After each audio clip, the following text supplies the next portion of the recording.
美军最强预警机遭伊朗导弹轰碎，全球仅剩15架，谁能接手美军新一代预警机重担？据美国空军与太空部队杂志报道，伊朗最近不得了，在对沙特阿拉伯苏丹王子空军基地发动的导弹和无人机联合袭击中，摧毁了一架美国空军 E3 哨兵预警机。这架 E3 隶属于美国空军第522空中管制联队，驻扎在俄克拉荷马州廷克空军基地，编号为81-0005。或许不少人会问，美国空军拥有几千架先进战机，损失一架老式的预警机有什么大惊小怪？如果各位真这么想，那就大错特错。损失一架 E3 哨兵的战略价值，绝不亚于在海战中被击沉了一艘航空母舰。那么，整个战争中从头到尾被吊着打的伊朗，为何能将美军最强预警机打得还不了手？E3之后，谁又能接任美最强预警机的位置？很多人对 E3 没有概念，甚至还会觉得不就是一架顶着个大盘子的波音707客机吗？炸了就炸了，这种想法完全不懂现代体系作战。在美军的作战序列里，损失一架 E3 预警机，其严重程度绝对不亚于在海上被击沉了一艘伯克级驱逐舰。原因很简单， E3 不仅是美军战区指挥网络的绝对中枢，更是所有隐身战机、防空导弹的超级外挂。它的核心是机背上那台脉冲多普勒雷达。当 E3 在9000米的高空巡航时，它的探测半径超过400公里，同时可追踪超过600个飞行目标，自动进行敌我识别、威胁评估，并且能够同时引导数十批次的美军战机，对敌方机群进行精确的超视距拦截。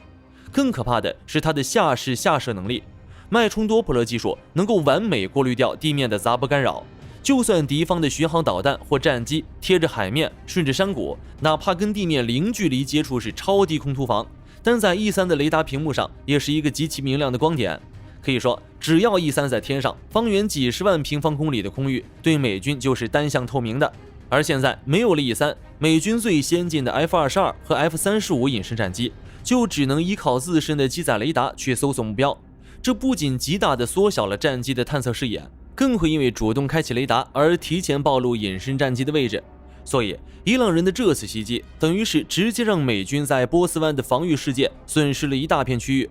那么，美军明明在战略基地部署了多层防空火力，又为什么会被伊朗的导弹和无人机成功突防？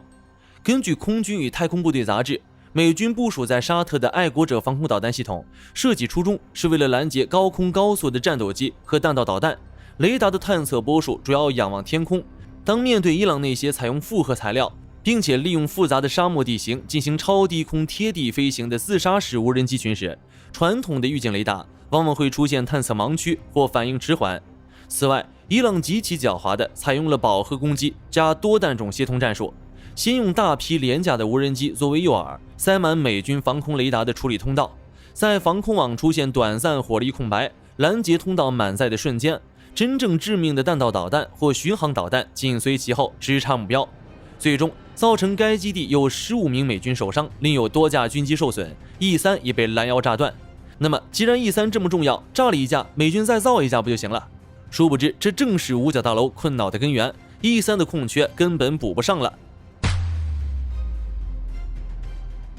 出乎很多人意料，美军如今的预警机机队其实已经到了青黄不接、濒临崩溃的边缘。据《华尔街日报》披露，美军的 E3 机队规模曾经超过30架，但请注意，这些飞机大多是上世纪70、80年代生产的老爷机，经历了冷战、伊拉克战争的极度压榨，他们的机体寿命已经严重透支，零部件早已停产，维护成本呈现指数级飙升。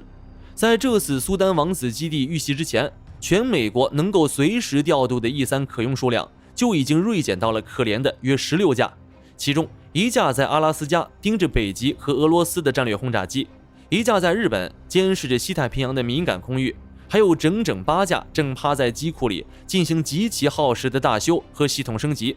满打满算，美军能抽调出来部署在中东前线的只有区6架，而伊朗这一轮打击直接把中东的千里眼打掉了1/6。随着这架编号81-0005的 E3 化为废铁，全美可用的 E3 总数已经跌破了15架的危险红线。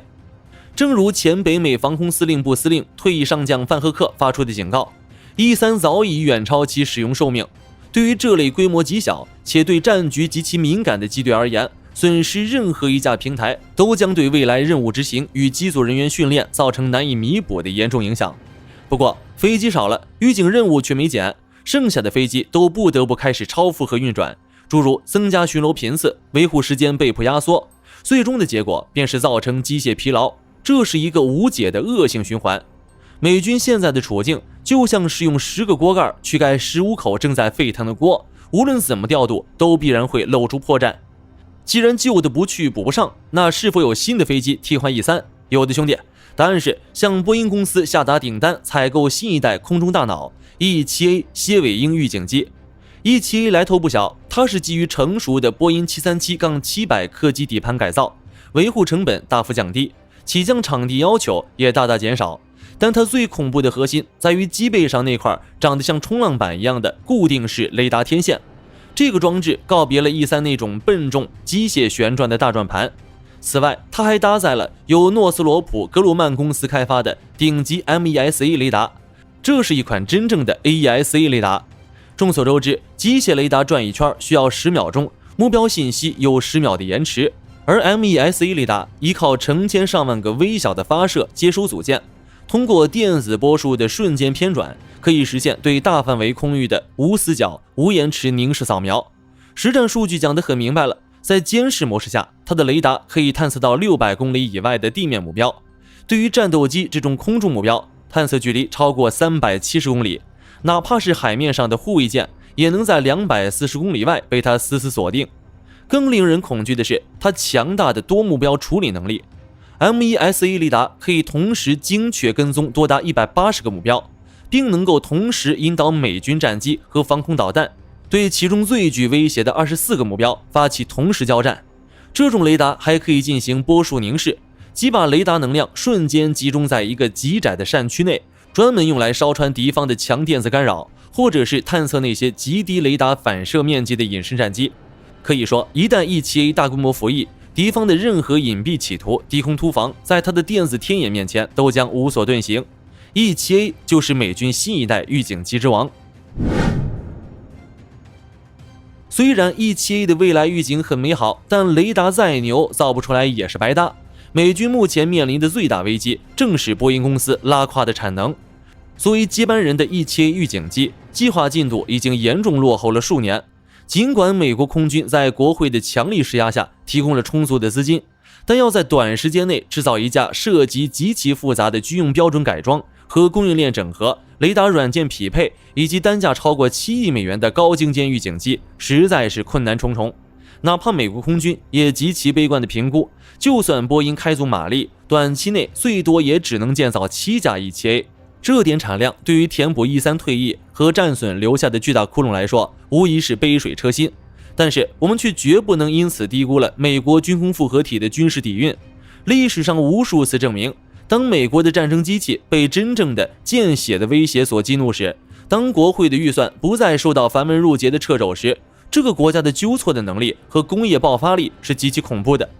可以想象，随着 E3 被击毁事件逐渐引起美军内部的重视， E7A 的生产线必将被强行升级为最高级别的国防优先项目。波音公司的供应链瓶颈将被五角大楼用行政命令强制打通。同时，美军将有可能加速推进分布式作战理念，将预警和指挥功能分散到 F-35、无人机甚至低轨道卫星网络上，从而降低对单一大型预警机平台的绝对依赖。伊朗的导弹虽然砸碎了一架年迈的 E3 哨兵，但这绝不意味着美军丧失了制空权。相反，燃烧在苏丹王子空军基地机坪上的大火，预示着一个即将全面换装相控阵预警机和分布式传感网络的新预警机之王的诞生。美军绝不会成为那个输家。